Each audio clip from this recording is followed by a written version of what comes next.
he's ridden so hard today that it almost makes me to think that he's the man who provoked the earthquake we had last night. A 3.4 on the Richter scale earthquake around the province of Siena yesterday evening. Maybe he was on his turbo trainer in the hotel room just warming up for this. He's been so strong today as Gianluca Brambilla. In the meantime, third group on the road now, making sure they give it their all just to try and be involved.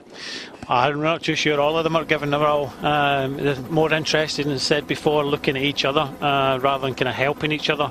It's one of these things where, you know, you have to communicate and say, come on, you know, we're riding for fourth place at the moment. If we, you know, we don't help each other, but they've been attacking each other. The thing is, these guys don't have the legs to go with the legs of Sagan, Cancellara and Stybar.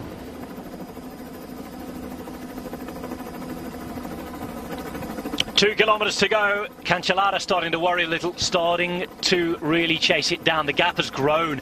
8 seconds now for Gianluca Brambilla. The problem for Brambilla is, if he really is running almost on empty, when he gets to that big gradient of 16%, that huge climb, there's a danger it could just blow up, isn't there? Yeah, there is a big danger.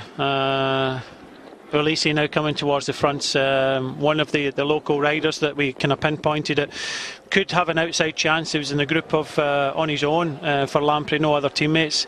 But Van Avermaet never had the legs to go with the riders in front. So it's going to be between Cancellara, Stybar and Sagan. But they've got to get this man back. 1.5 to go, and he's really given it 100%. Is he going to blow up on the climb? I think he is, because if he hits this climb, he's going to really need at least about 30 seconds. He's not going to have that, because it goes left here, starts to rise ever so gently, but then it really kicks up severely. Yep, it's all uphill towards the finish line now.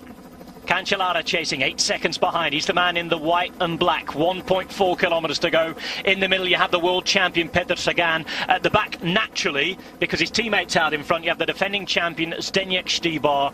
Are they going to just wait for Brambilla to crack, or are they going to make a positive move before we get to the final kilometre here? 8 seconds is the split time. This is the man in the race lead, Gianluca Brambilla. He's an Italian. He's not a Tuscan. He's from Belluno in the north of Italy. He is on the form of his life right now, taking a win in Mallorca in a really hard race down to Andratx at the start of the year. And he is riding away. 8 seconds. Last kilometre. The thing is, Cancellara's won this race. Stybar's won this race. Sagan's second twice in this race. See the last kilometre coming up now, so they all know what's coming. Can it be fate? Can we see the world champion win both the women's and men's events here? It's going to be very difficult to call, because Stybar, look at what he did last year. Cancellara looks strong, and he's a very intelligent rider, but it's going to be a very difficult call. But I would probably sway with Sagan taking the win here today. It gets hard, it starts to really go uphill, but Brambilla still going, and everybody encouraging him. He's through the gates, he's into the city of Siena, and he's on those paved stones that lead right up to the final straight to the line. Still going somehow, Gianluca Brambilla, who has attacked so many times we've forgotten in this race.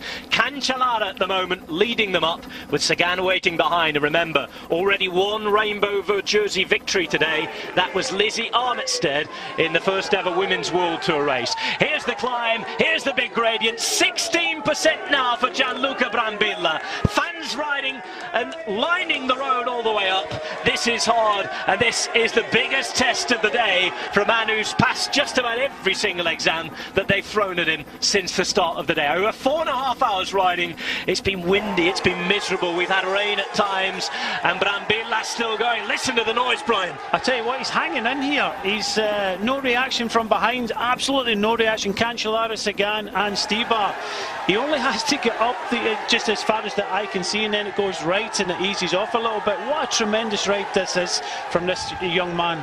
Well, Etixx Quickstep, this is their race. Stybar's not going to chase. He's so close to the top here, and he's still hanging on. Brambilla now 300 250 metres to go as Cancellara wakes up and thinks that he has to make his move. Cancellara's there, but following him all the way is Stibor just in case. Ethics Quickstep primed to do the business here, losing contact to the Peter Sagan, the world champion. Oh, this could be heartbreak. This could be real problems towards the end for Brambilla, who's going to be caught by Cancellara, caught by Stibor. Sagan is out of the running, I think. It's Cancellara against Stibor. 250 metres to go. What an epic day, a huge day at Strade Bianche. Cancellara looking for his third win. Stibor looking to defend the title. Sprint to the last, and we really haven't had this before. Cancellara then 100 metres to go. It's downhill. Piazza del Campo awaits. Cancellara is there, and it is going to be Fabian Cancellara. Fantastic. Number 3 of the season. Number 3 in this race for him. And Fabian Cancellara wins. The Ethics Quickstep dominance is broken, and it is a fairy tale for Fabian.